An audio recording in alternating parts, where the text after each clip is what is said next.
Hello, everyone. Thanks for joining.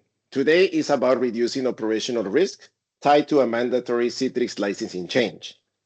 In the next few minutes, you'll understand what Citrix LAS is, why the timing matters, and what a low-risk path to compliance looks like, especially if you have legacy versions running in the background.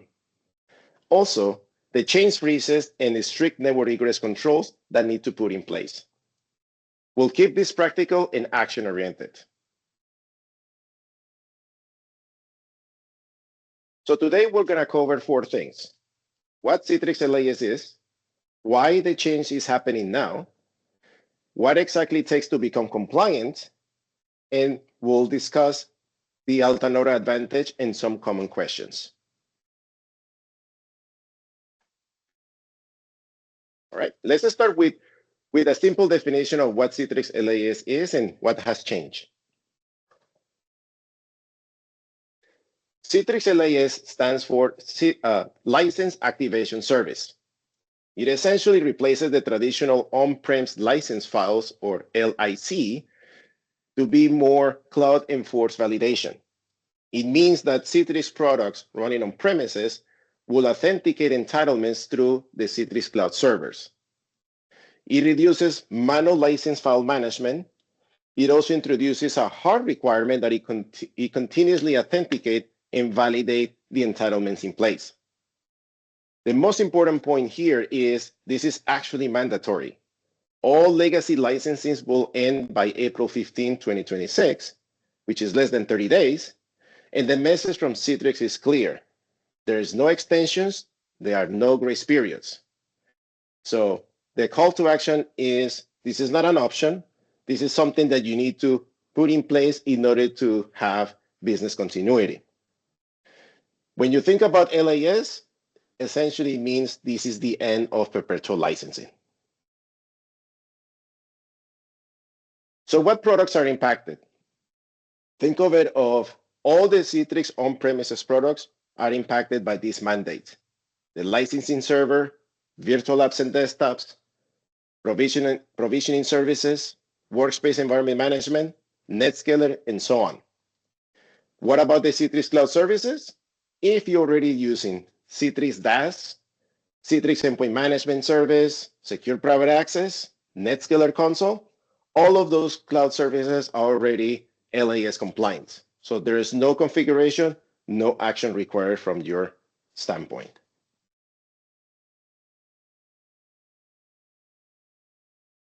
So why is this happening now? And what are changes, what are the changes in practice? So this is a strategic shift from Citrix. Essentially, they're trying to automate and create a network connectivity that you need to have in place.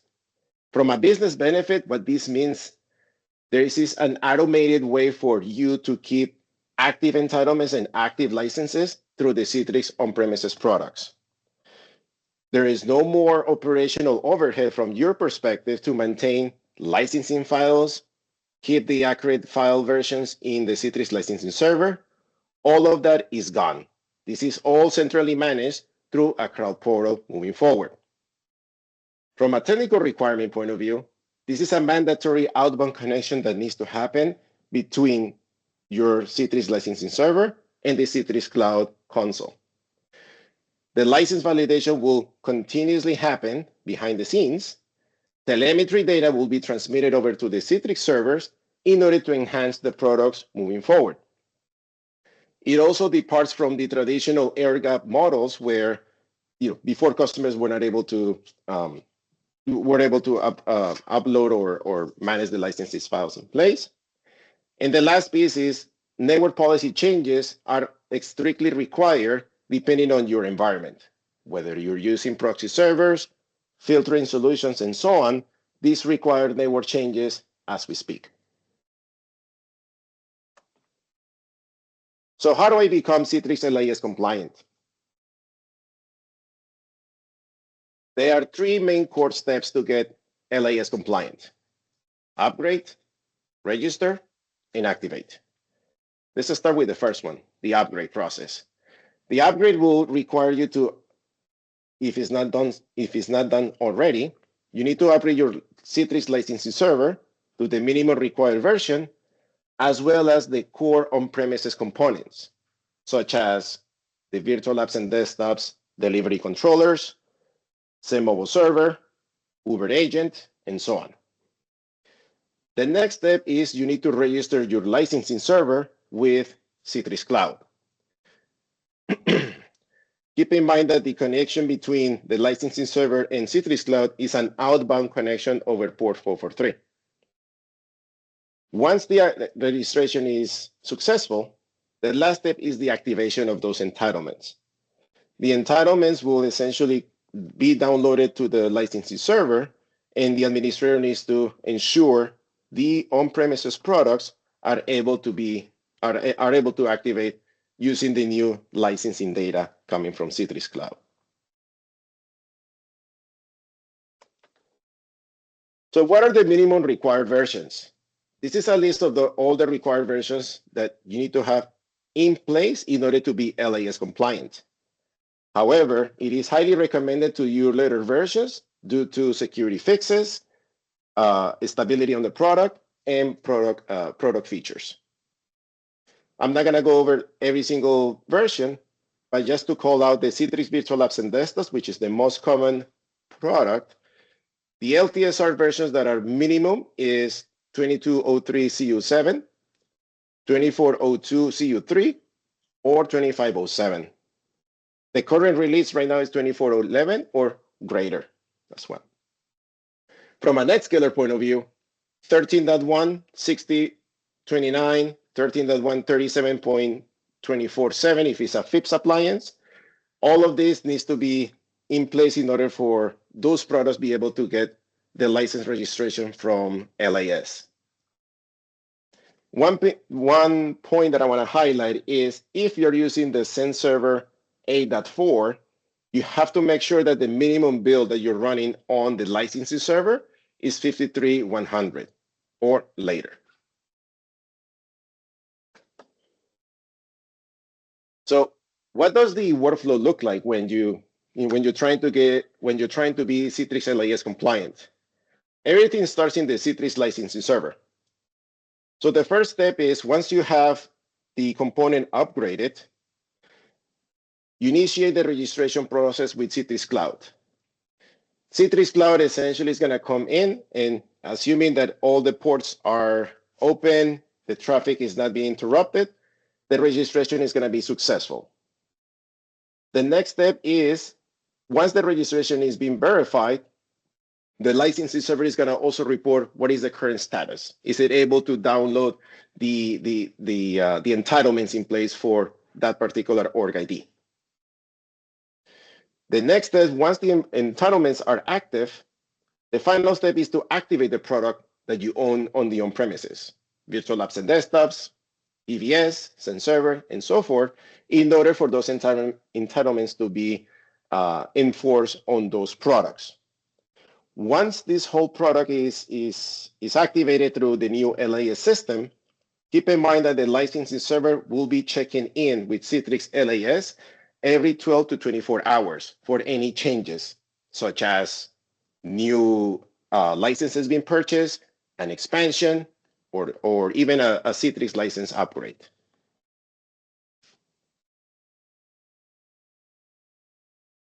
So here's how we help all of you, our customers, in this LAS transition. So it's more predictable and it brings low risk to your infrastructure. Essentially, we focus on three outcomes. The first one is the LAS audit and infrastructure readiness check. We validate the stack end-to-end to find version mismatches and any potential risks that you may encounter through the LAS registration. The second one is the documented migration path. We actually provide a detailed plan with milestones, testing, and rollback considerations, including risk mitigation, so we're not improvising under any specific deadline. We want to make sure that you are successfully compliant at the end of the day. The final one is the license right sizing. We help you reduce the waste and align any particular subscription based on your actual needs. So that way you avoid compliance exposure.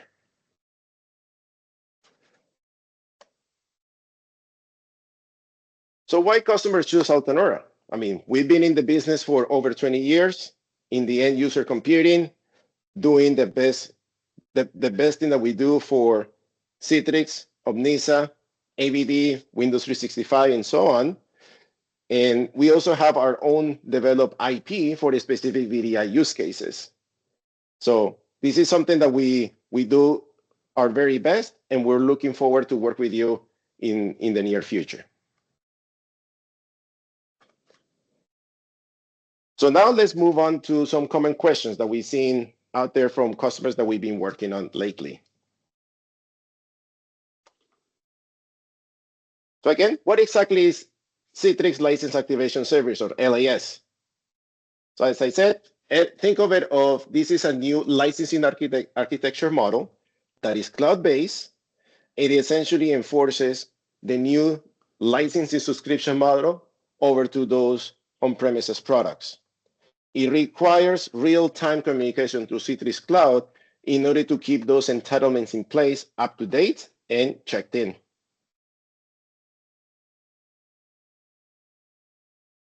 The second question that we see a lot is why is Citrix making this change now? And again, this is something that has been ongoing for over a period of time, but Citrix made the announcement back in August of 2025, stating that Citrix LAS was coming, and this is a mandatory change that needs to happen for all on-premises customers. So essentially, Citrix is standardizing the licensing across the entire portfolio that would allow you to automate licensing renewals. It's going to give you a centralized license visibility of how much are you using of the product and how much do you need to renew maybe in the future and actually expand on that. And also eliminate any license corruption, because this is very typical in the Citrix ecosystem where you have multiple files that at some point the licensing server becomes corrupt and you're going to see your business continuity impacted. One thing that I want to call out is this essentially means this is the change where all perpetual licensing customers, whether or not you have an active subscription, active support contract, you have to make this change to be LAS compliant, so you're not impacted on your operations. So what is the deadline and what happens if we miss it? The deadline is April 15, 2026. So it's less than 30 days from now. And this requires for the LAS products to be supported, licensing server to be compliant. And if you, for some reason, you're not able to get to the finish line on time, the product may be impacted and it's going to stop working all of a sudden. Unfortunately, there is no extensions, there is no grace periods. So you have to take this seriously in order to avoid any operational risks. So what Citrix products are impacted by LAS? As I said, all the on-premises products are impacted. Apps and desktops, licensing server, NetScaler, Send Mobile, Send Server, and so on. All of them need to be at the minimum required versions in order to be LAS ready and ensure business continuity moving forward. An important note is any customer using the Citrix cloud services, such as Citrix LAS, Secure Private Access, Endpoint Management, and so on, all of these products are LAS ready, so you don't need to do any changes, and there's no action for you to take.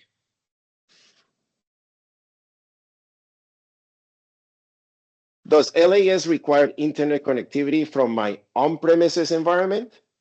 The answer is as simple as yes, it requires a continuous connectivity. The good news is only one port. It's an outbound connection from your licensing server over to Citrix Cloud over port 443. The continuous entitlement validation is going to happen every 12 to 24 hours. So you have to ensure that the connectivity is in place in order for no disruptions are actually witnessed. In the event there is a network connectivity problem, the system has a cache capability that it will allow you to still be operationally running while you recover internet connectivity or network connectivity back to Citrix Cloud. Now, when it comes to the network policy changes that needs to happen in place, ensure that you have the proper firewall rules in place to allow the outbound traffic to talk to Citrix Cloud.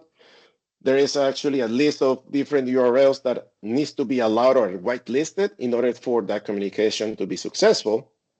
And also ensure if you have proxy servers or any other networking device managing or looking at the data needs to allow the traffic to be successful back to Citrix Cloud.